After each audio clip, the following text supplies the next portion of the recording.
Ouais, mais finalement, là, tu me dis tout ça, là, mais c'est quoi la vraie cause? La vraie cause, là, qui fait que c'est la hausse des prix? Participer pour la période qui va couvrir les Jeux à Edmonton, enfin. Mais passé cette période-là, ils ne sont pas tellement intéressés. Et quand on sait que 82 du profit, enfin, de la vente de billets va aller à Montréal, enfin, combler les déficits olympiques. Donc les gens sont plus ou moins Donc, intéressés. les millionnaires, ce sera les Québécois. Oui, enfin C'est oui, bien. dans les deux sens. Donc enfin, disons, ça c'est pour le budget, les grands points du budget, c'est surtout ça, qu'il n'y a pas d'augmentation d'impôts et on met des taxes sur certains produits. Les Canadiens ont gagné une deuxième victoire hier. Ah oui? Oh, merveilleux. 2-1. Alors, vous n'avez pas vu ça? Oui, j'ai juste vu la fin. Ah, moi aussi. La fin, juste la fin, j'ai vu quand on a choisi les étoiles. Quand j'écoutais à Saint-Valien. Donc ça, la question de budget. Deuxièmement, on peut parler un peu du bilan de la secousse qui a été ressentie en Italie, enfin le tremblement de terre qu'il y a eu dans le nord de l'Italie, enfin mardi dernier. Disons que le bilan, là, je l'ai ici, bon, c'est 874 personnes ont trouvé la mort, enfin des personnes qu'on a retrouvées, et aussi il y aurait environ quelques milliers de blessés, enfin. Donc ça, c'est les bilans présentement. Il y a d'autres secousses. Hier, d'ailleurs, il y a eu d'autres secousses. Oui, hier soir, il y a 2 secousses assez importantes. Mais heureusement, il n'y a pas eu de victimes à ce moment-là, disons. Est-ce qu'on parle d'aide quelconque là, des Nations Unies? Ou... Oui, enfin, l'aide provient surtout de pays en particulier. Par exemple, le Canada est en train présentement de monter de mettre sur pied, enfin, un programme d'aide. Les États-Unis, enfin, tous les pays, finalement. Le marché commun a décidé d'octroyer quelques 500 millions de dollars à l'Italie. Non seulement pour ça, enfin, parce que l'Italie aussi, vous savez, a des problèmes économiques, mais une partie de cette somme pourrait servir pour les victimes, enfin, de ce tremblement de terre. Changement de propos, j'en reviens aux taxes, là. Oh bon. Quelle a été la réaction de M. Bourassa suite à ça? Mais il n'y a pas tellement M. Bourassa qui J'ai écouté M. Garneau aussi, mais M. Bourassa, est-ce que vous avez entendu des réactions? Non, il n'y a pas. Moi, j'ai pas personnellement, on n'a pas eu de réaction de la part de M. Bourassa. C'est surtout de la part naturellement des députés, enfin des responsables de l'opposition, entre autres Maurice Bellemarque, qui dit que c'est un suicide politique d'introduire un tel budget. M. Camille Sanson. Qui blâme le gouvernement d'encore une fois présenter un budget déficitaire. Enfin, vous savez qu'il y a un déficit de quelques 600 millions de dollars, je pense, de déficit. Et aussi M. Morin que l'augmentation de taxes est 3 fois supérieure à l'augmentation de taxes en 1969. Entre nous deux, est-ce que ça sent les élections? Disons que c'est pas nécessairement un budget électoral. Enfin, il y a des budgets qui sont plus électoraux que ça. Enfin. Oui. Il y a quelques bonnes choses pour les gens de 65 ans et plus qui sont à leur retraite, qui sont propriétaires de maisons, donc ils doivent payer des taxes scolaires. Eux, maintenant, on va leur rembourser 50 de la taxe qu'ils payent. Dites-moi donc, changement de propos encore une fois. Oui. Vous m'avez pas parlé du Front commun ce matin? Ah bon, le Front commun ce fini? matin, donc non, c'est pas fini. Enfin, il n'y a pas grand-chose qui se passe. Il n'y a vraiment pas grand-chose qui se passe parce que les négociations n'avancent que péniblement. Enfin, même les pourparlers pour les négociations avancent péniblement. Il y a une réunion samedi prochain des responsables du Front commun pour décider quelle action prendre à partir de la semaine prochaine dans le cadre des négociations parce que présentement, il y a une trêve. Il n'y a pas de débrayage, enfin. Cette semaine, le Front commun avait décrété une trêve pour essayer d'arriver à une entente. Il semble que ça n'a pas aidé énormément aux négociations. Donc, il y a une réunion samedi prochain où on va décider finalement quelle action prendre pour les semaines à venir, finalement. Et puis, en ville, qu'est-ce qui se passe aujourd'hui? Est-ce qu'il y a des conférences importantes? Oui, ce qui est important, il y a un congrès de l'ACFAS. De l'ACFA ou l'ACFAS, enfin, de l'Association canadienne-française de l'avancement des sciences, là, qui se tient présentement à l'Université de Sherbrooke, qui est un congrès énorme. On aura probablement l'occasion d'en parler plus longuement de certains sujets. Oui, parce qu'il y a 1200 sujets qui seront traités, donc ce sera assez long d'en parler. Est-ce que le public pourra assister à ça? C'est peut-être un peu trop scientifique, un peu trop spécialisé pour l'intérêt du public, mais il y a quand même certains sujets qui sont quand même d'intérêt général et on pourrait peut-être en parler plus longuement demain. Alors Yann, je vous remercie beaucoup. Avec plaisir. On passe à la météo au Bureau d'Environnement Canada avec M. Desjardins. Bonjour, M. Desjardins. Bonjour, Rémi. Comment ça va ce matin? Ça va très bien. En fait, c'est pluvieux. Oui, j'ai remarqué ça. En fait, on peut dire, pour ceux que ça intéresse, là, on a déjà eu, depuis hier soir, 30 mm de pluie. Ce qui veut dire quoi, 1 pouce, point 20. C'est une bonne quantité tout de même, mais il faut s'attendre à en avoir. C'est l'été. Si on regarde sur nos cartes de ce matin, on a un flux de dépression qu'on parlait hier qui s'avançait au-dessus du Québec. C'est maintenant rendu au centre du Québec, en fait du coin de Nitchikwan jusque dans la région de Québec. Et on a ce matin un front froid là, qui devrait traverser Sherbrooke très bientôt. La précipitation a cessé dans le coin de Granby, l'ouest vers Montréal, et on s'attend à ce que d'ici une heure ou deux, la région de Sherbrooke, en allant vers l'est, là, au moins que la précipitation cesse. Le temps devrait demeurer toutefois nuageux, car dans ce creux-là, il y a possiblement d'humidité encore, et on s'attend à ce que tout de même, ça se continue toute la nuit avec du temps nuageux. Donc, il pourrait y avoir un peu de bruine ici et là, tout au cours de la nuit. Pour demain, on a une crête de haute pression qui s'avance de l'ouest, à proximité des Grands Lacs.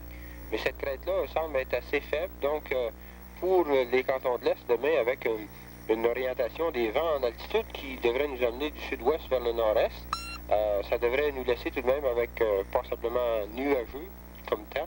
Et il y a même un risque de quelques légères averses, mais rien de comparable à ce qu'on a connu aujourd'hui. Tout de même, le régime des températures, on a atteint plus 10 ce matin, on est rendu à plus 8, et on peut s'attendre à ce que ça descende autour de plus 2 la nuit prochaine. Donc, ça va être assez frais, et tout de même, il va y avoir un peu de vent avec ça, des vents du nord-ouest dans les 20 à 35 km/h. Donc, il y a peut-être un certain risque de gel si le vent jamais cesserait au cours de la nuit, mais on prévoit que le vent devrait se maintenir. Pour ceux qui ont planté des tomates, là.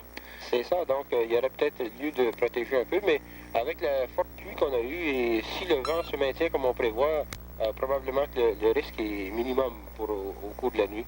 Et demain, on devrait atteindre un maximum seulement que de 8 sous un temps plutôt nuageux, car à l'avenue de cette crête, là, la température est un peu plus froide. Mais si on fait un aperçu, là, vitement, on peut dire que vendredi et samedi, les conditions devraient s'améliorer à nouveau et on devrait redevenir avec des températures dans la normale. Donc, il faudrait attendre, patienter un peu plus tard vendredi. Est-ce que vous pouvez me dire, en Nouvelle-Angleterre, dans le bout de Old Orchard, c'est beau en fin de semaine?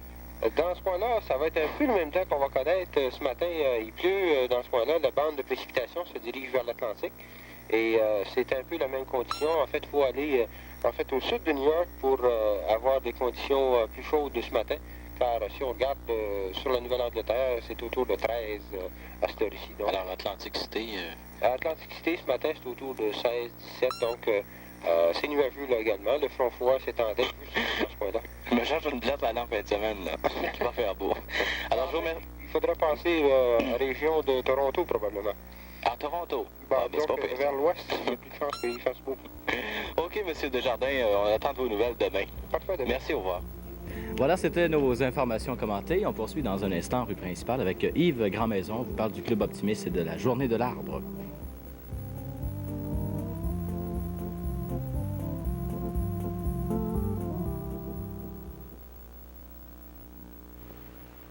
Ma mère disait c'est avec les bons petits plats qu'on attrape les maris. Moi, j'ai attrapé 25 ans de corvée, la tête dans le four, à gratter hier écœuré. Il y a maintenant un nettoyeur qui met vraiment fin à cette corvée. Ouais.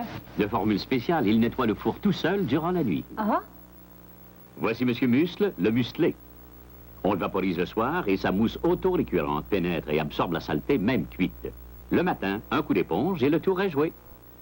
Monsieur Muscle, vous êtes vraiment formidable.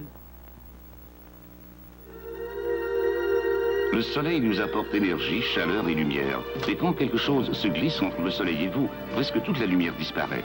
Laissez donc entrer tout le soleil chez vous avec Windex, en faisant disparaître les graisses, les poussières et la pellicule qui se déposent sur vos vitres. Rendez-les étincelantes de propreté et claires comme le cristal. Quand le soleil se montre, laissez-le entrer. Utilisez Windex avec Ammonia D, car avec Windex... Entre tout le soleil. Oui, c'est de toute beauté. Et puis, G.H. Morin et Fils a agrandi, même que le choix est plus varié. Avec des ensembles 3 pièces de tout style comme ça, les futurs mariés n'ont que l'embarras du choix. De si beaux meubles, on en a plein les yeux. Et puis, c'est facile d'accès avec les nouvelles routes. Fais comme moi, viens chez G.H. Morin et Fils de Windsor. Il s'est tout renouvelé. G.H. Morin et Fils, c'est tout juste en haut de la côte, au 79 Saint-Georges à Windsor.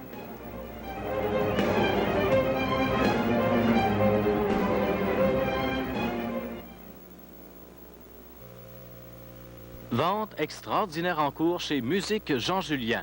10 à 30 d'escompte sur orgue de marque reconnue, reconditionnée, démonstrateur et sur ligne discontinuée. À l'achat, il y a toujours 5 ans de garantie et 6 leçons gratuites. 24 modèles sur le plancher, c'est à voir.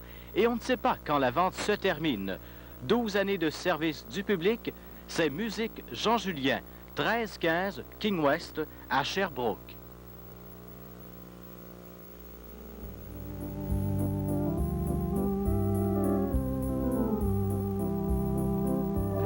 Alors, à compter du 15 mai et ça jusqu'au 22 à Magog, c'est la semaine de l'environnement organisée par le Club Optimiste et la ville de Magog. Et pour nous en parler, nous recevons Yves Grandmaison, qui est responsable du service communautaire, et également membre du Club Optimiste.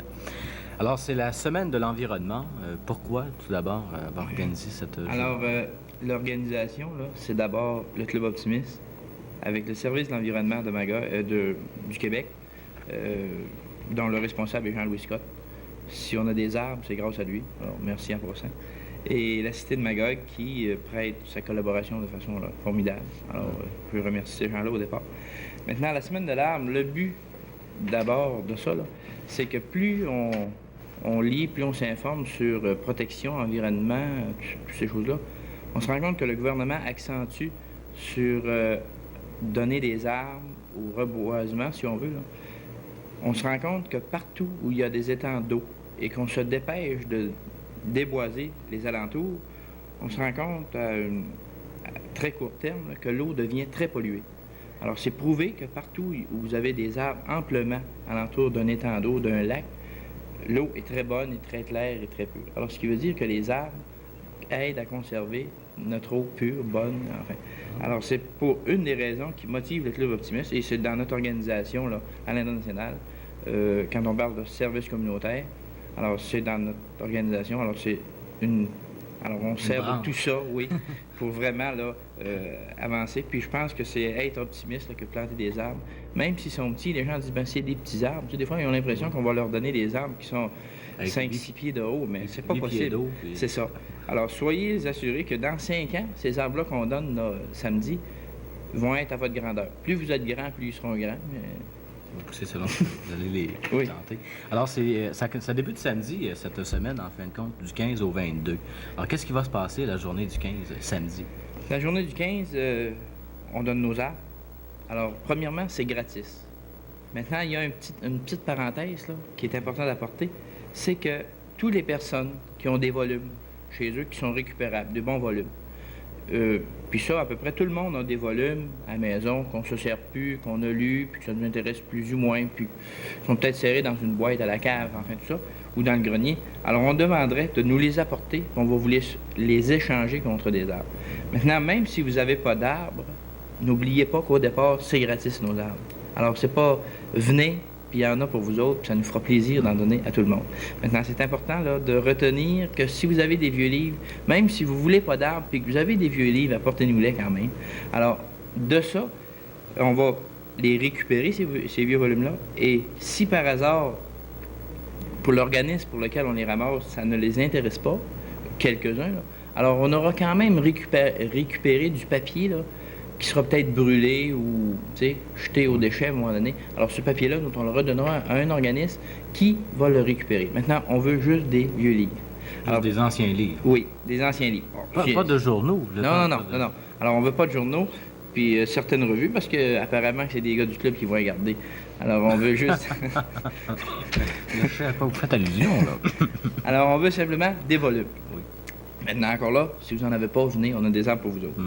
Maintenant, les arbres, comme vous avez mentionné, c'est pas des arbres très hauts, là, mais est-ce qu'il y a une façon de les planter un moment? Disons, nous autres, on fait ça actuellement le 19, le 15, là. On aurait aimé incorporer ça à semaine d'opération nettoyage qui va avoir lieu du 12 au 19 juin. Maintenant, c'est un peu tard pour planter des arbres. Alors, le ministère nous a dit, l'idéal, c'est alentour du 15, puis c'est du 15, 22, ça pourrait aller encore, mais le 15, ça serait préférable. Alors, à ce moment-là, on a, nous autres, le Club Optimiste, c'est... Devancer cette activité-là pour la semaine de l'environnement. C'est ça. Alors ça, là, ça va être, la semaine d'environnement, là, ça va être un prélude à Opération Nettoyage qui s'en vient Et à l'intérieur de semaines d'opération nettoyage, les optimistes auront la charge de ramasser des rebuts.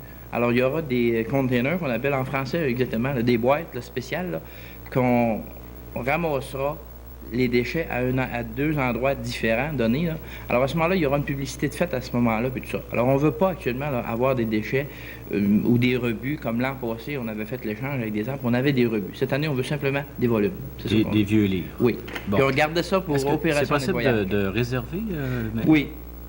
Vous pouvez réserver des arbres. Vous avez seulement qu'à m'appeler à 843-9244. Si je ne suis pas là, il y a quelqu'un qui vous répondra. 843-9244. Oui, à Magog.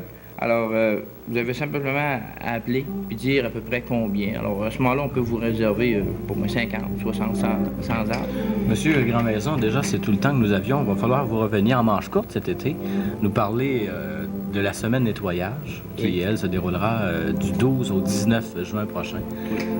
Alors Rémi, tout de suite. Je m'excuse, puis je te remets ici la première goutte d'eau. Une goutte d'eau? Oui. Alors, c'est notre vente d'opération nettoyage, c'est notre reconnaissance, si on veut. Alors, le bonhomme opération nettoyage, c'est une goutte d'eau. On en a 10 000. On va solliciter toute la population. On va en vendre. Et peut-être que le thème sera « As-tu ta goutte? » Alors, j'espère que tout le monde mettra un petit peu d'effort là, pour faire qu'opération nettoyage et qu'on ait une ville propre et un environnement sain. Alors, je vous souhaite la même chose. Merci beaucoup. On fait une pause et on revient tout de suite avec la suite de Rue Principale. Merci bien.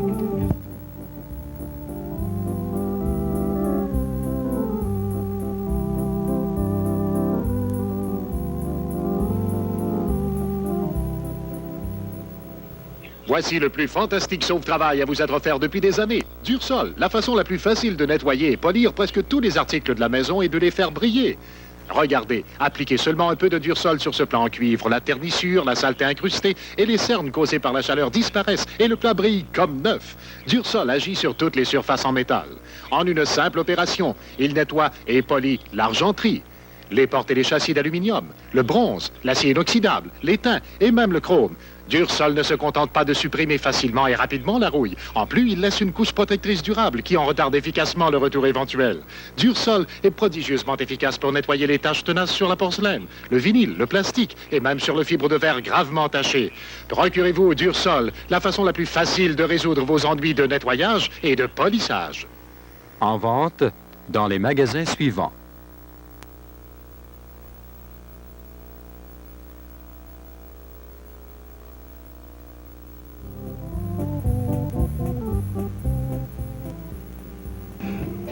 Eh bien, on vous parle maintenant du comité Action Transport en commun avec Marie-Thérèse Duquette. Et c'est spécifiquement pour les gens de Sherbrooke, je pense, ça s'adresse surtout, là. Oui. Alors, qu'est-ce que c'est Action en transport? Qu'est-ce que c'est ce comité-là? Le comité Action Transport en commun, c'est un comité qui a été mis sur pied il y a à peu près 2 ans, c'est-à-dire 1 an et demi, disons, face à la situation du transport à Sherbrooke. Il se compose essentiellement là, de citoyens de Sherbrooke qui, face à cette situation-là, ont décidé de faire quelque chose pour améliorer le transport à Sherbrooke. Donc, quels sont les gros problèmes au niveau du transport à Sherbrooke, par exemple, pour situer les gens? Le transport est un problème comme tel. En fait, les gros problèmes se situent au niveau du service qui est offert à la population de Sherbrooke. Nous, on s'est dit d'abord que le transport en commun, c'est un service public essentiel auquel les gens de Sherbrooke ont droit. Puis qu'à ce titre-là, bien, il fallait faire quelque chose pour l'améliorer. Et puis comme nous, on est simplement des citoyens, bien, c'est au niveau de la ville que les décisions doivent se prendre. Alors ce qu'on fait, nous, c'est de faire des pressions à ce niveau-là pour qu'il puisse y avoir amélioration par l'intermédiaire de la ville. Qu'est-ce que vous voudriez améliorer, par exemple? Par exemple, il y a au niveau du desservement comme tel, de la population desservie par le transport, au niveau de la fréquence des autobus qui passent, au niveau du nombre d'autobus qui passent aussi, au niveau de la qualité des autobus, tout ça mis ensemble, et puis aussi que les citoyens aient un mot à dire dans l'administration puis dans la gestion du système d'autobus. Vous œuvrez depuis combien de temps à Action Transport? On avait commencé l'année dernière, en février de 1975, à travailler sur cette question-là, face justement à ce que je disais tout à l'heure. Maintenant, la commission Archambault, le comité Archambault de la Ville a été mis sur pied en mai. À ce moment-là, nous, on s'était dit, bon, la Ville va prendre ça en main. Donc, maintenant, on peut leur laisser la charge de faire bouger quelque chose. Maintenant, en février cette année, étant donné que depuis mai, on n'avait pas beaucoup entendu parler du transport en commun, ça faisait déjà 1 an, alors on s'est dit qu'il faudrait peut-être remettre le comité sur pied. Puis à ce moment-là, on est reparti. Et puis, depuis ce temps-là, qu'on essaie de faire bouger les choses. Qu'est-ce qu'ils ont fait à la commission Archambault, à Sherbrooke, pendant le temps qu'ils ont été là? Disons que je peux plus parler là, des derniers temps, parce qu'avant ça, on n'avait pas entendu parler de ce qu'ils avaient fait. Ces derniers temps, la Ville a pris position face après avoir regardé un peu la documentation, tout ça, elle a pris position comme quoi elle privilégiait une corporation municipale qui, elle, aurait comme but, grand but, l'amélioration du service aussi, donner un service à la population. Ils ont pris comme principe que le transport en commun, c'est un service public. Donc, à ce moment-là, qu'il fallait que la Ville s'en occupe, qu'elle mette son nez là-dedans. C'est déjà un gros point qu'on trouve d'acquis, parce qu'avant, la Ville se disait que c'était pas ses affaires. Maintenant, elle dit que c'est de ses affaires. Ce qu'elle demande, elle, au niveau de la corporation, là, c'est simplement d'avoir son mot à dire. Le ministère propose que la Ville, en collaboration avec le ministère, donne des subventions à la compagnie, des subventions au déficit. Maintenant, la Ville semble endosser cette proposition-là du ministère. Alors, c'est à peu près la position que prend la Ville. Demande de pouvoir avoir une consultation qui soit possible entre la Ville et la compagnie. Est-ce que c'est rentable actuellement à Sherbrooke opérer une compagnie de transport en commun? Ce n'est rentable nulle part. Que ce soit au niveau de commission municipale de transport, que ce soit au niveau de compagnie privée, à quelque niveau que ce soit. Quand on dit qu'il est un service public, on ne s'est jamais demandé voir si les pompiers ici à Sherbrooke n'étaient pas rentables, est-ce qu'on va enlever le service des pompiers? Je pense que si on prend comme idée que le transport en commun, c'est un service public, au même titre que les aqueducs, les pompiers, les égouts, même si c'est la Ville qui le dit eux-mêmes, je pense qu'on ne doit pas se poser la question, est-ce qu'on devrait le desservir ou non? Mais si c'est un service qui n'est pas rentable pour une compagnie privée, pourquoi on continue ou pourquoi on ne donne pas ça à la Ville? Si c'est pas rentable, bien là, disons que ce serait assez aventureux de m'aventurer dans ce domaine-là, parce qu'il y a beaucoup de questions politiques là-dedans. Nous, on se dit qu'à plus ou moins long terme, la compagnie devra lâcher justement parce que c'est pas rentable. Si la Ville se propose à payer un déficit à la compagnie, c'est que justement, c'est pas rentable puisqu'ils ont des déficits. Alors, à plus ou moins long terme, une compagnie privée n'est pas intéressée à investir à perte. Alors, à plus ou moins long terme, la Ville devra le prendre en main, le service du transport en commun. Alors, nous, on se dit pourquoi elle ne le prend pas maintenant plutôt que d'aller subventionner un déficit d'une compagnie. Quel était votre travail jusqu'à maintenant? Qu'est-ce que vous avez fait jusqu'à hier? Jusqu'à hier? Ça a été, en fait, de faire des pressions auprès de la Ville là, pour qu'elle dise en fait, quelle était sa position, puis pour d'abord qu'elle prenne position face au transport en commun. Et puis aussi, à travers les médias, puis à travers autour de nous autres, là, de commencer à faire de la sensibilisation auprès des individus pour leur demander d'abord qu'est-ce qu'ils trouvaient de pas correct au niveau du transport en commun. Et puis aussi de voir les actions qu'on pourrait faire en ce sens-là. Puis quelle est la position de la Ville, s'il y en a une différence entre la proposition de la Ville et ce que vous demandez? En fait, nous, ce qu'on demande, c'est justement que la Ville aille plus loin que ce qu'elle propose maintenant. Ce qu'elle propose maintenant, c'est une corporation, c'est-à-dire de mettre son nez un peu dans cette histoire-là, puis de subventionner la compagnie privée. Nous, on dit que la Ville prenne ça en main, comme tel, le transport en commun. Ça implique quoi, ça, comme financièrement parlant? Financièrement parlant, c'est assez difficile de donner des chiffres là, sur ce que ça peut impliquer. M. Archambault nous a dit qu'il y aurait des études qui seraient faites. Maintenant, ça fait 3 mois qu'on nous dit ça. Il n'y a encore rien de fait.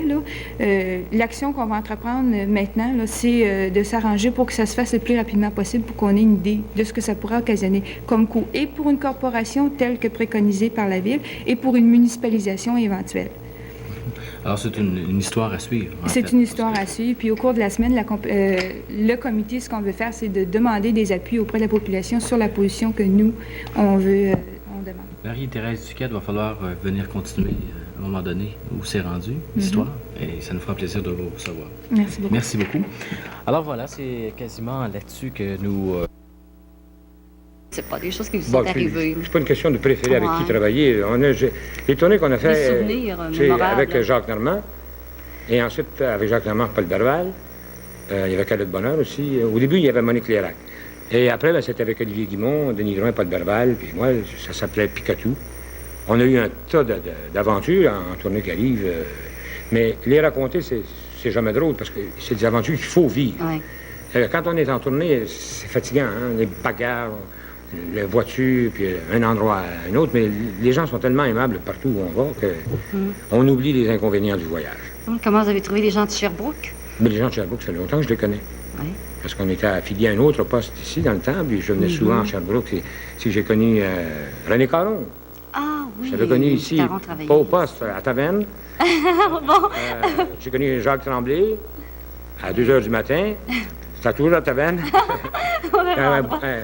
J'ai beaucoup de copains ici à Sherbrooke, puis j'ai même des confrères de classe qui venaient à Sherbrooke. Et, si je fais une autre crise cardiaque, je viendrai me faire soigner ici, au centre universitaire. Non, j'aime bien Sherbrooke, puis les gens sont très, très gentils. Vous m'avez dit tout à l'heure, enfin en blague, là, vous parliez le latin, le grec, et je vous ai demandé si vous n'aviez pas eu l'intention de devenir prêtre. Non, je voulais faire un frère. Un frère? Oui, à 12 ans. Oui. Je voulais faire un frère des écoles chrétiennes. Et finalement... C'est mon père qui m'avait dit, j'avais dit ça à mon père. Il m'a dit, c'était bien, qu'est-ce qui t'a mis ça? J'ai dit, c'est le frère Magloire. C'est le frère visiteur, ça.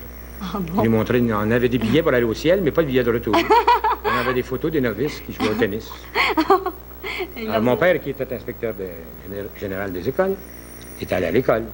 On n'a jamais revu de frère Magloire. C'est là que ma vocation a arrêté. Oui. Et vous vous destinez à devenir comédien? Oui, j'ai toujours... assez curieusement, je voulais jouer du drame. J'aurais voulu être... évidemment, la vie change.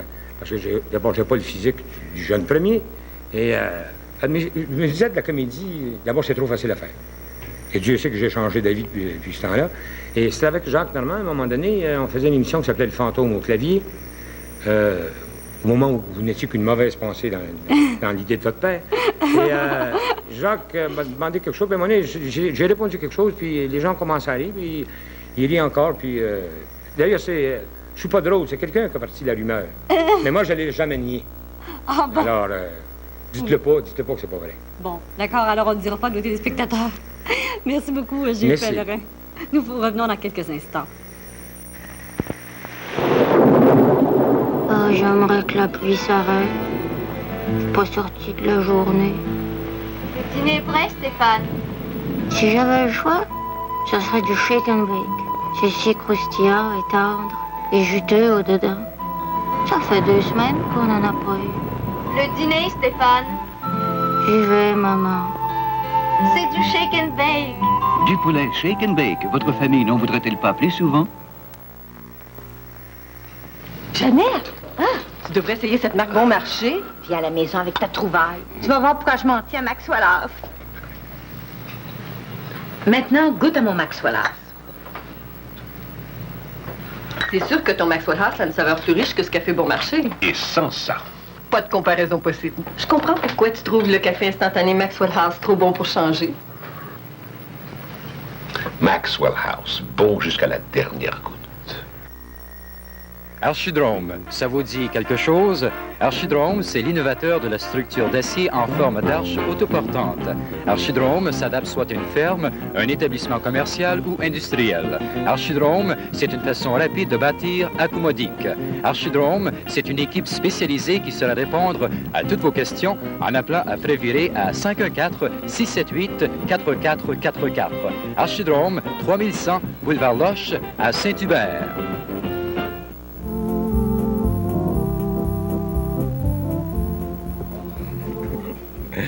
Bon, c'est l'heure de nos informations commentées. Nous recevons Yann Hayden aujourd'hui. Bonjour, Rémi. Sous la pluie. Sous la pluie. Les parapluies de Sherbrooke. Les parapluies de Sherbrooke, ah, c'est bien. Que d'humour, que d'humour. On en saura plus long tantôt avec votre téléphone rouge. Ouais.